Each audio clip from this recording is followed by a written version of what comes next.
Yeah, well, there's 7 billion people on Earth. 5.1 billion on a mobile phone, but only 4.2 billion on a toothbrush, which means that there are close to a billion people who didn't get the message on the importance of hygiene. But it also means that if we believe that toothbrushes are at scale, clearly mobile phones are.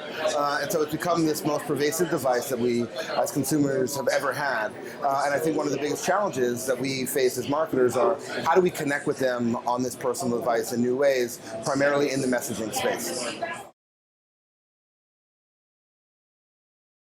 Well, I think small business owners are actually probably in one of the best positions ever to be able to communicate with consumers because they can do it at at a smaller scale because they're a smaller business. I think it starts with asking your consumers to text you, asking your consumers to connect with them, and then building strategies to continue that relationship with them.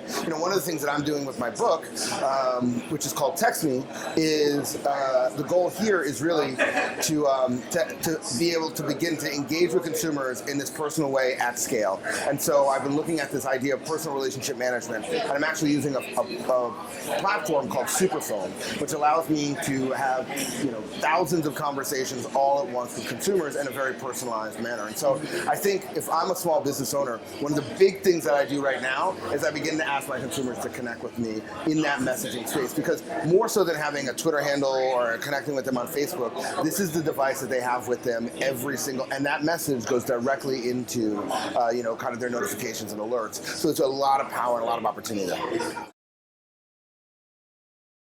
When I was talking about us not being publishers, I think one of the big things is that publishers get paid either by the consumer who buys content or they get paid by an advertiser to advertise against the content, which means that they have to create quality content that consumers want to either buy or consume enough that advertisers will advertise against it. And so that's a totally different ballgame than I think a lot of the stuff that traditionally we do as marketers, which is heavily, and it's not even about branded, which is more about meeting the goals of putting out a quality marketing message versus a quality piece of content that somebody wants to buy, pay for. I think it's possible, and I think that those worlds are meeting. I think it's just a different headset. I just think you have to be kind of in a different mindset, and that's why I think that more and more, as the fragmentation of channels happens and consumers' eyeballs are going all over the place, we're going to have to figure out ways to actually keep them engaged. I think one of the other scary things is technology is actually being created so people can skip ads, or being created. Technology, Google allows you to skip ads. They said, hey, are you done? 6 seconds, that's it, get out of here. They're like, yes, I'm so tired of this commercial, let me go. So that means that we're also training a new consumer around what is quality content.